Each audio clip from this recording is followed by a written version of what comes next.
Good evening, everyone. Thanks for coming out. CG, as Larry said, has been preparing a series of discussions such as this, where we identify topics that we hope are of interest to us all and invite the right person to address them. Given events in the last few weeks, we thought it would be of great interest to us all to understand where public policy and politics in the United States are headed, and who better to do so than the U.S. Ambassador to Canada, David Jacobson. Ambassador Jacobson came to Canada in October of 2009 and has a distinguished career as a lawyer and as a public policy specialist with both candidate Obama and President Obama. Ever since he came to Canada, he has traveled, I know, far and wide, east, west, north, south, ocean to ocean to ocean, and so has had a particular perspective on what it means to be Canadian and what it means for Canadians to look at the U.S.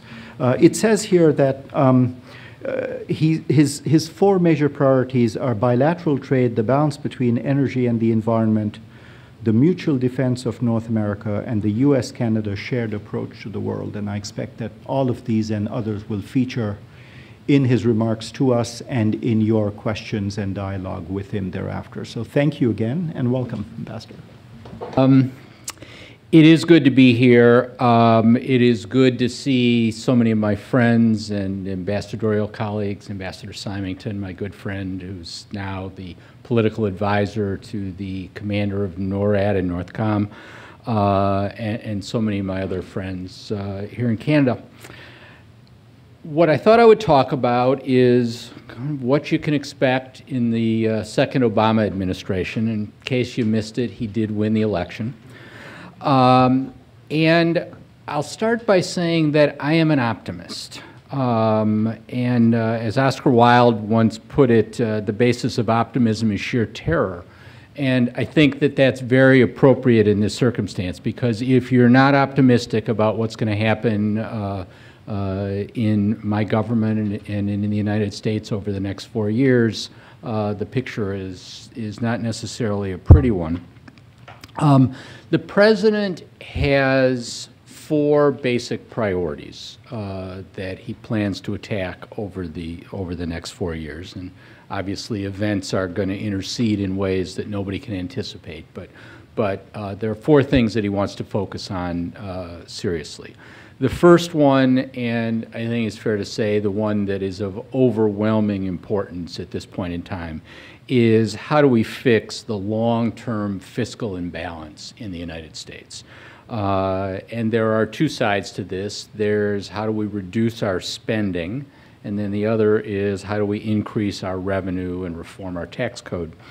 And just in terms of the implication of that to Canada, and I've said this many times before, the single most important thing that the United States can do for Canada, and probably the single most important thing the United States can do for an awful lot of other countries in the world, but no place more than Canada, is to get our economic house in order. When we do well, you do well.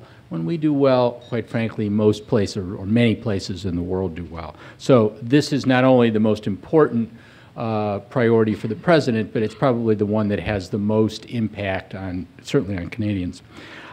Two sides to this, the spending side. There are multiple parts to this. The biggest ticket items here are entitlement reform, defense budgetary reform, and reductions in so-called non-defense discretionary spending. And all three of those have to be a part of this, and this is very important to the President. And it's arithmetic. Non-defense discretionary spending, which is a fancy term for pretty much everything the government does except the Defense Department and entitlement programs. My salary, everything in the State Department, all of our foreign aid, all of the highway programs, all of the research and development, everything that we do, housing, in the United States, that's non-defense discretionary spending. That makes up 18% of the federal budget. Last year, the budget was out of balance by 30%. Now, it's just plain arithmetic. You know, you all are smart, and maybe somebody can figure out how you cut 18% of the budget to make up 30% of the budget, but I can't figure that out. And so you can't balance the budget, as some might like, by reducing things like the National Endowment for the Arts, which is like $180 million of spending, which, quite frankly, in our budget is not a rounding error. You've got to look at entitlement reform. You've got to look at defense spending. You know, on the defense spending side, and probably many of the people in this room know this, about half of the defense spending in the world, in the whole world, is spent by my government. We spend more than the next 11 countries combined, more than if you take Russia and China and Canada and France and the UK and add them all together, top 11 countries, we spend more than everybody. And the fact of the matter is that is not really a sustainable situation. And so there are going to be reductions in defense spending, there are going to be entitlement reforms, and there are going to be reductions in this so-called non-defense discretionary spending.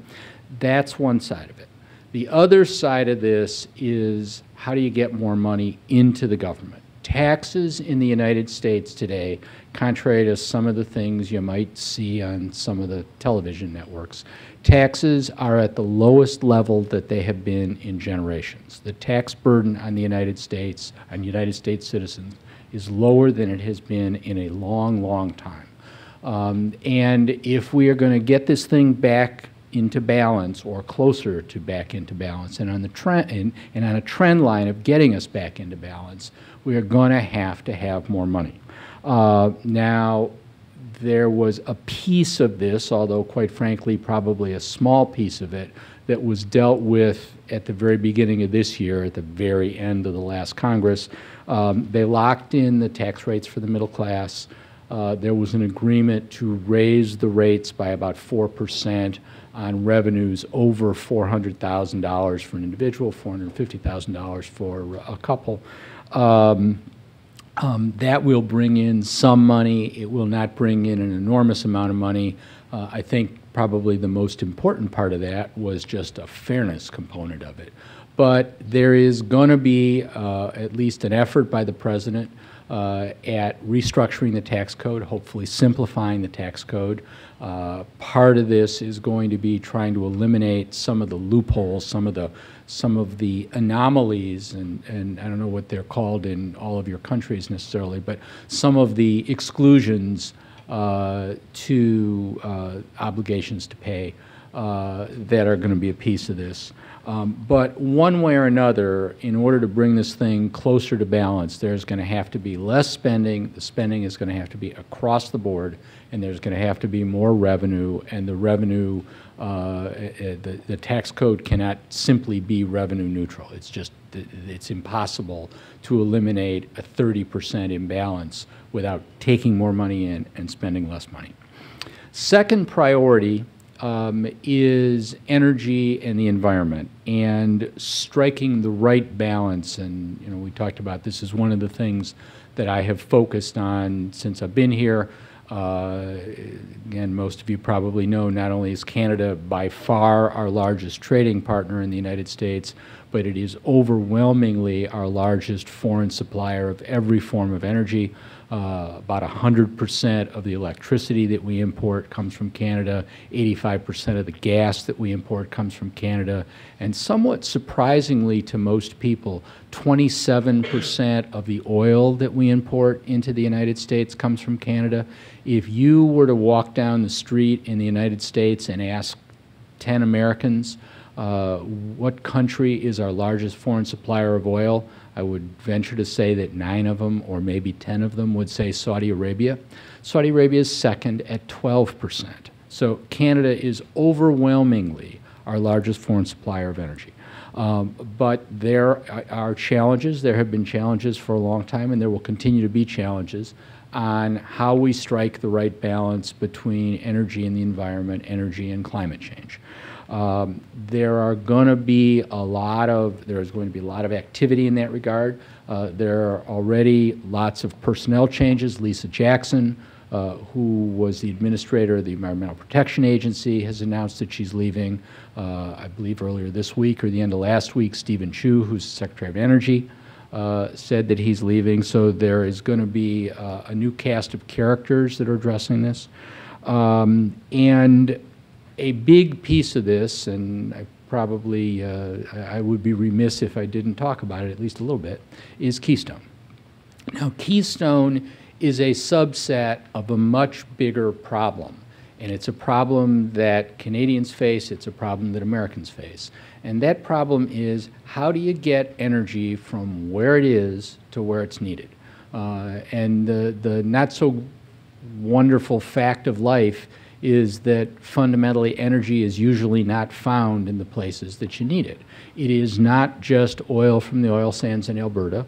It's conventional oil, it's gas, it's hydroelectric power. It's a big issue, particularly in the Northeast. And there are tremendous energy reserves in Canada. And the question is how you get them to where you need them. And one piece of that is Keystone. Now, just in terms of where we are on Keystone, a couple weeks ago, the state of Nebraska determined a route that they would allow. They passed a law back in, I believe, February of last year, giving them the right to select a route for the pipeline through Nebraska. The State Department could not act until Nebraska acted. Nebraska has now adopted a route. The State Department has been working in parallel. We haven't been sitting around, or they haven't been sitting around and waiting for Nebraska to act. They have been looking into this thing. The next step is the release of a supplemental or a draft supplemental environmental impact statement on the new route and any changes that have occurred since the last environmental impact statement was issued about a year and a half ago. That supplemental statement is going to come out soon. I'm not going to tell you what soon means, because whatever I tell you, I'll turn out to be wrong, but it will be soon. And then there is a process that's set forth in our legislation for comment periods by the public and comment periods by the various agencies that are affected. And then there will be a decision. The President has delegated the so-called presidential permit decision to the Secretary of State. There is a decision that will be made. And again, I'm not going to tell you what the date is going to be, because whatever I tell you, it's not going to be right, except that the thing that we are trying to do the most is to get it right. But there's one thing, and I'm going to say this not because I think this is going to go one way or the other, because I don't know how it's going to go, and if I did, I wouldn't tell you. But I don't know how it's going to go. But there's one thing that I think is very, very important to keep in mind, whether you're talking about the presidential permit in Keystone or really much else, and that is, this is not a measure of the strength of the relationship between our two countries. It is an effort that is being made by the United States to balance two issues, and that is the opportunity for energy self-sufficiency, for safe and secure sources of energy. There is no place that is safer and more secure as a source of energy than Canada. Everybody in my country understands that, with all of the environmental consequences. This is the exact same issue that Canadians are facing, for example, with the Northern Gateway pipeline and other energy projects within Canada. And it is not a test of, gee, do we like you or don't we like you? As the foreign minister said when he went to Washington for the inauguration, the relationship between the United States and Canada is the most successful bilateral relationship in the world. It was the most successful bilateral relationship on January 20th, and it will be the most successful bilateral relationship for a long time to come. And we will have issues from time to time. We will not always see things exactly the same. And Keystone may or may not, I don't know how it's going to turn out, be that. But what it's not is it is not a test of the relationship. The third priority of the administration is immigration. And this is one where I am, quite frankly, very optimistic. I'm optimistic because it's the right thing to do. It's good policy. It is good for our economy. I'm optimistic because it was a campaign promise of the president, and I'm optimistic because the Republicans have got to pass immigration reform, that it is in their overwhelming best interest to get this issue behind them, that as a political matter, just not policy, but politics, the best thing that could happen to the Democrats and the worst thing that could happen to the Republicans is for the immigration issue to hang over the electoral process for a generation. President Obama got 70% of the Latino vote in the last election. He got 71% of the Asian American vote, two largest and fastest growing groups of potential immigrants to my country. And it is in the interest of everyone to do immigration reform, to do it quickly.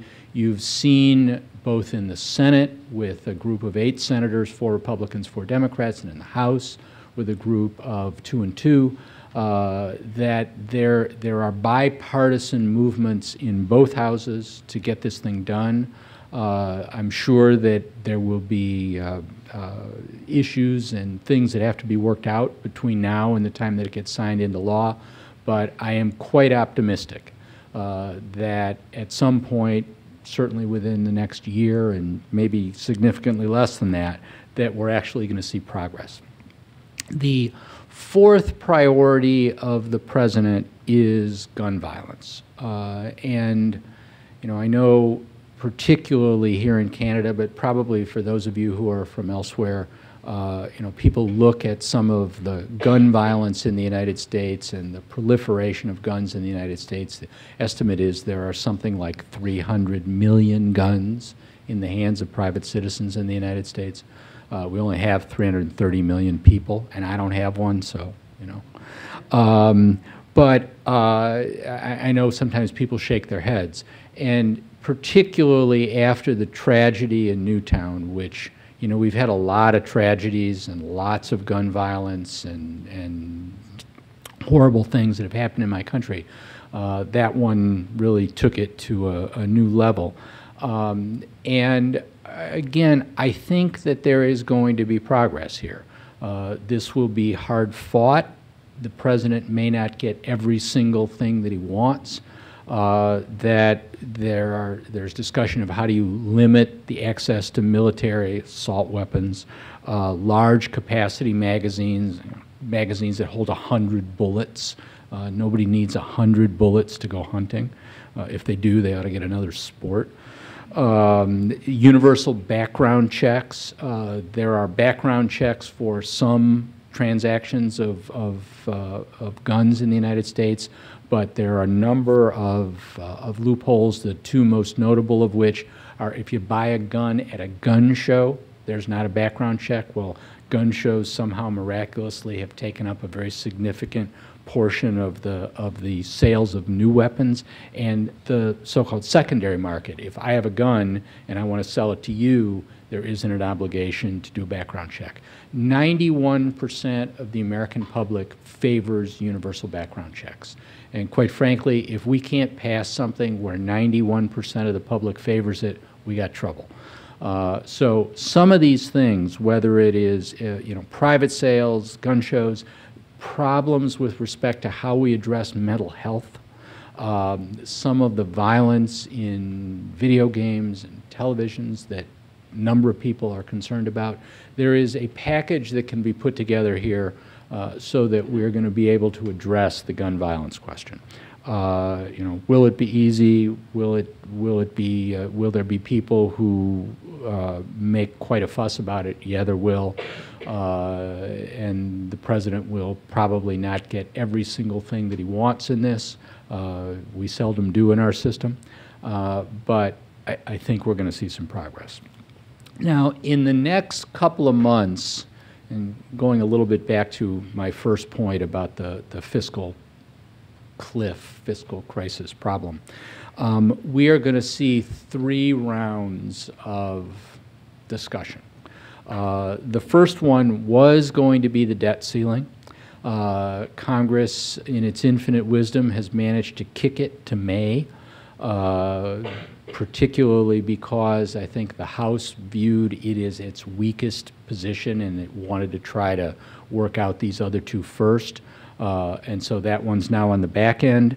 There are constitutional questions in my country as to whether the debt ceiling is indeed constitutional or whether the president can just go ahead and pay the obligations. Indeed, not can he, but must he go ahead and pay the obligations of the United States. It says in the 14th Amendment that the obligations of the United States shall be paid, or words to that effect.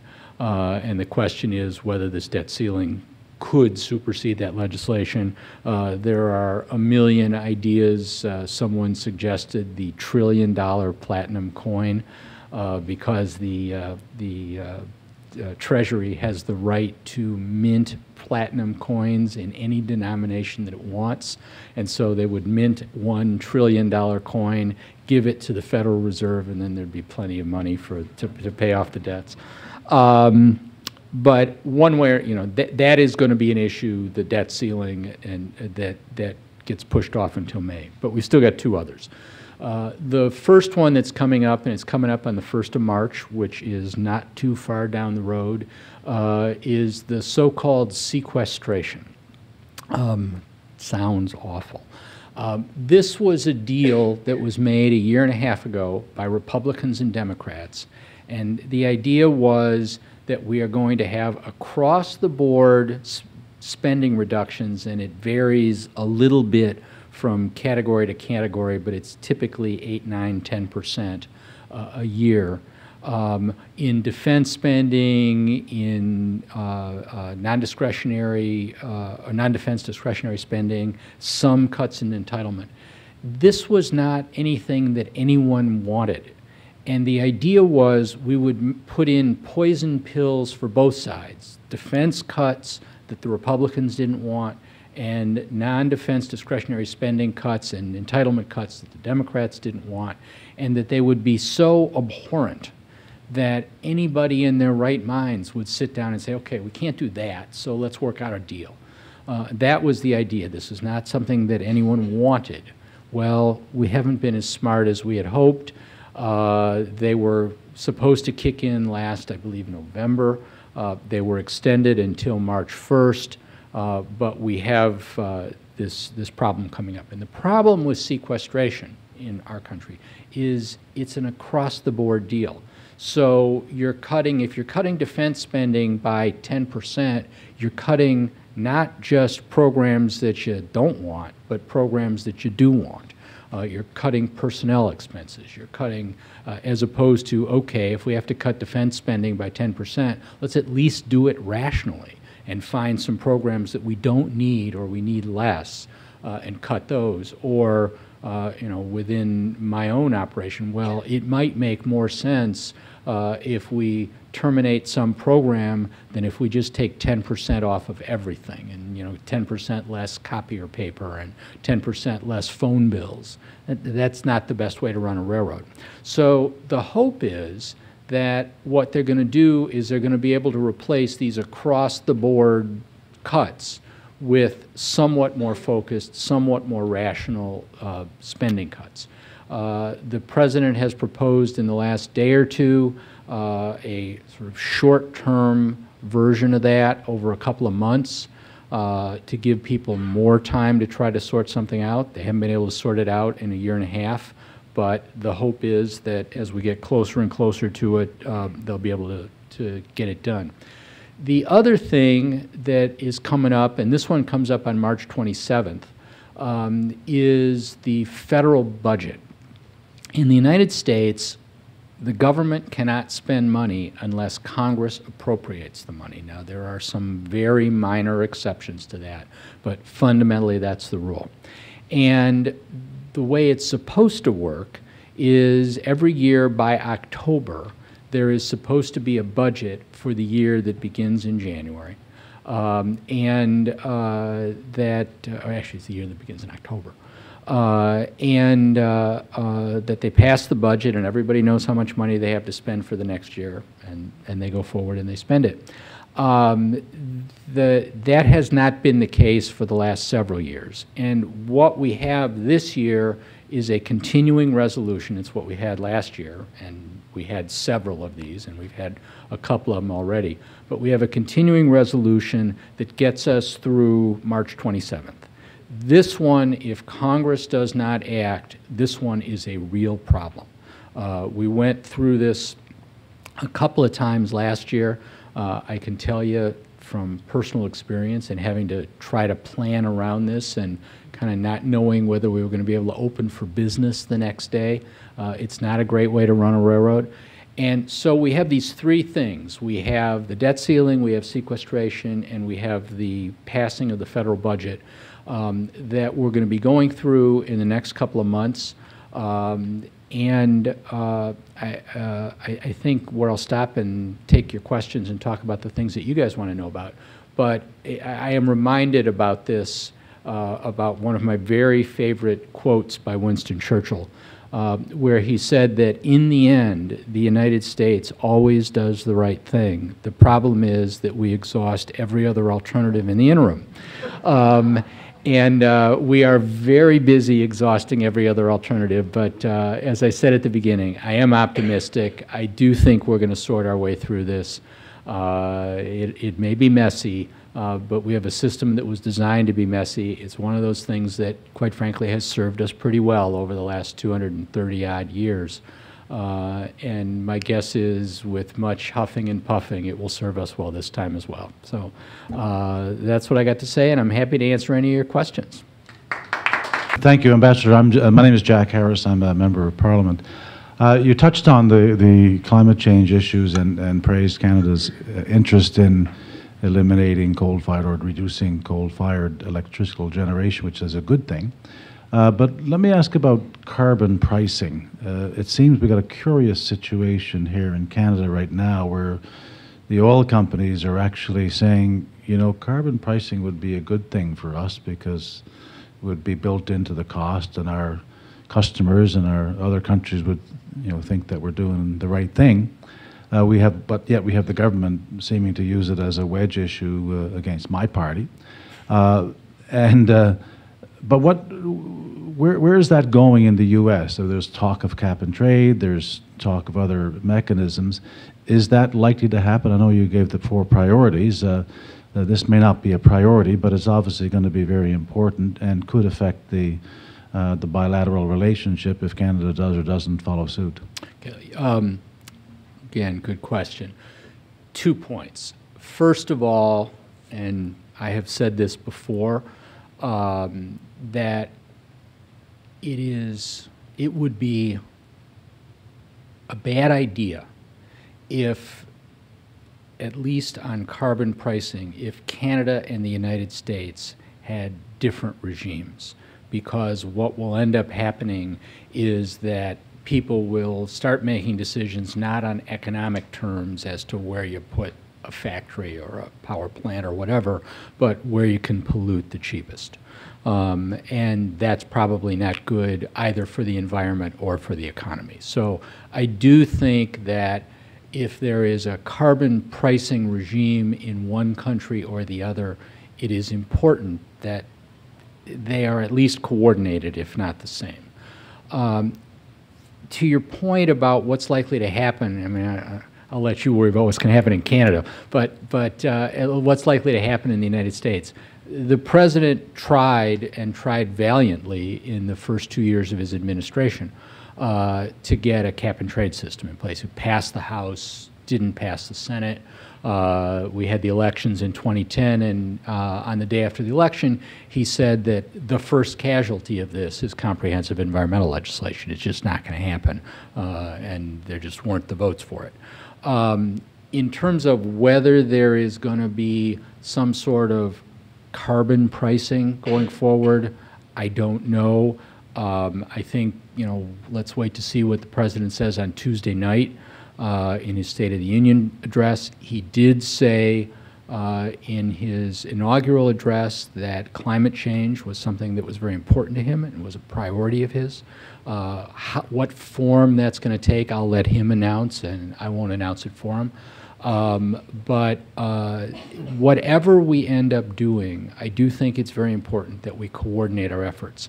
And you're right, it is somewhat ironic, and it's not just in Canada, that some of the utilities and others are the ones who are, not only are they in favor of a price on carbon, but they are more in favor of a tax than they are on cap and trade. And that one of the things that is generally true about business is they just want to know what the rules are. They want predictability, and then once they have predictability, they can make it work one way or another. And the thing that is the most difficult for them is not knowing what's going to happen going forward. And so there is some move afoot in both of our countries, and it's not universal, but there is some move afoot to have that predictability so that they can make their investment decisions. It makes it a much more formal question when you have a microphone. Hopefully it's not harder. Yeah. I wanted to ask an international relations question. The President is going to the Middle East. The hope for a two-state solution seems to be slipping by the day. Is the intention, so it's a two-part question, in fact, is the intention to try to resuscitate a two-state solution in it? And is there optimism in Washington on that question? And then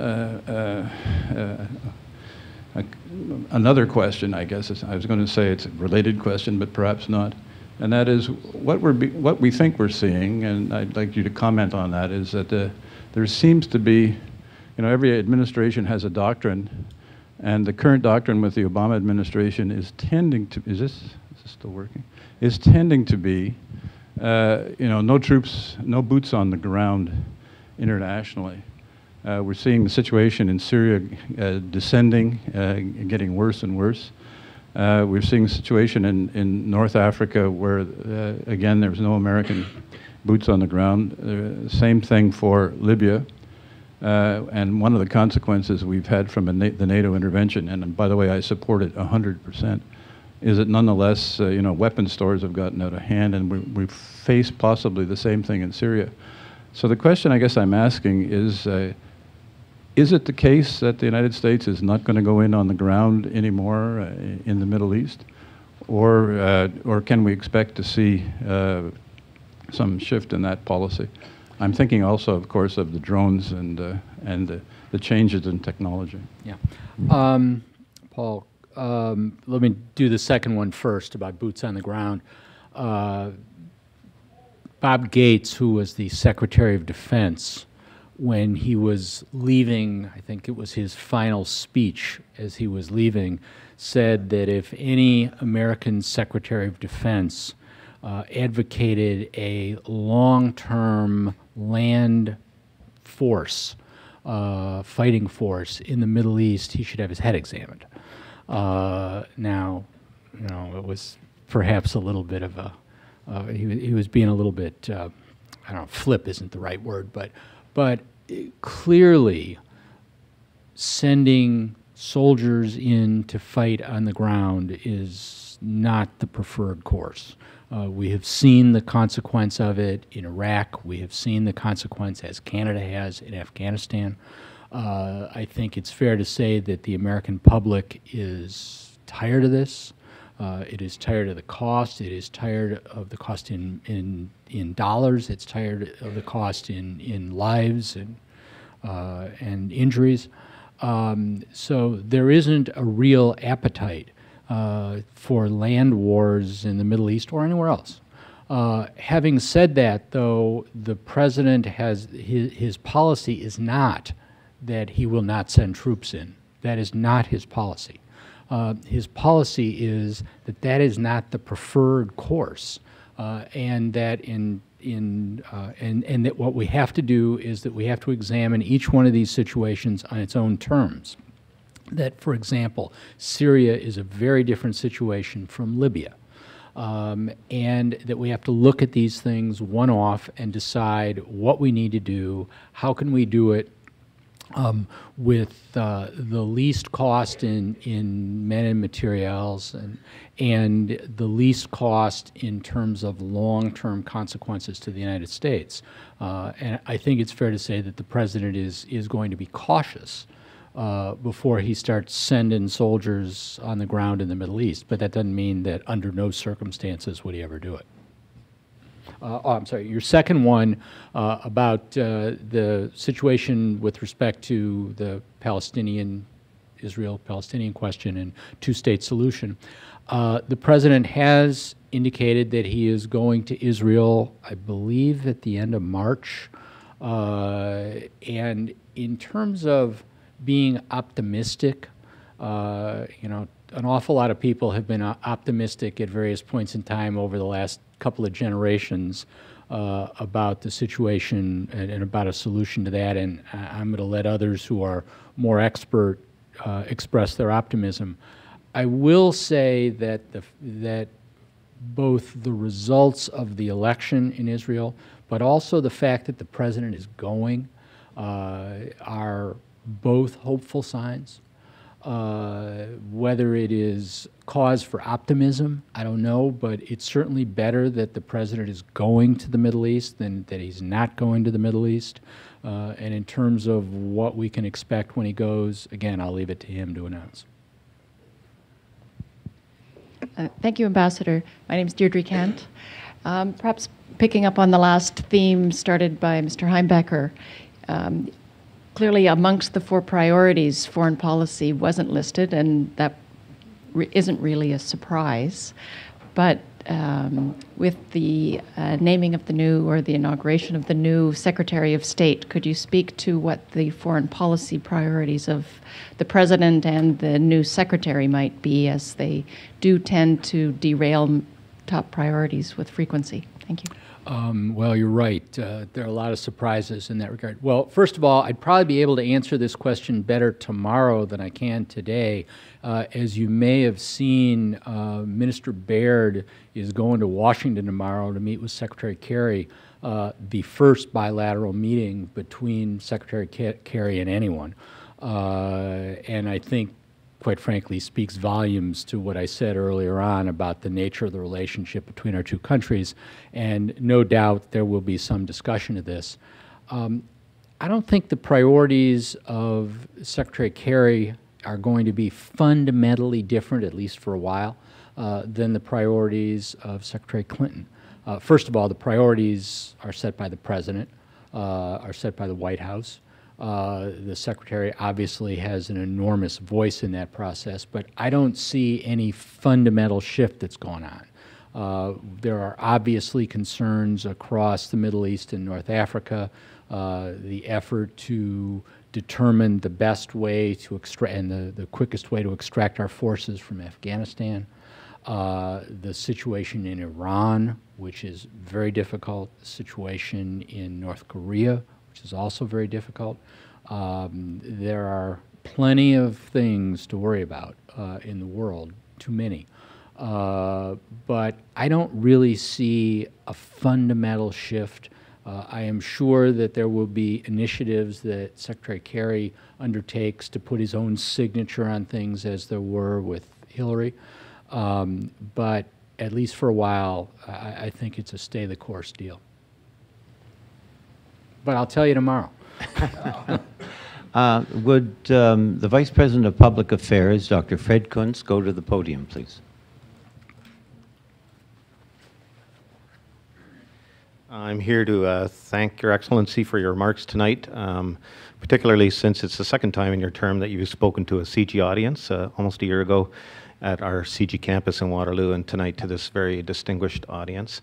You said at the outset that you were an optimist, and given our trade relationship, which is even more important probably to Canada proportionally than to the U.S., I think it's fair to say that it's hard to imagine a prosperous Canada without a prosperous United States. And so I think it's incumbent on, I think many Canadians will be hoping, praying, even cheering for your administration's success in its priorities as you've outlined them. And so in that respect, I think we'd like to share your optimism, even if partly based on sheer terror. And so we're pleased to to hear that you're an optimist, and we're very grateful for your insight and your candor tonight. Thank you very much for your time.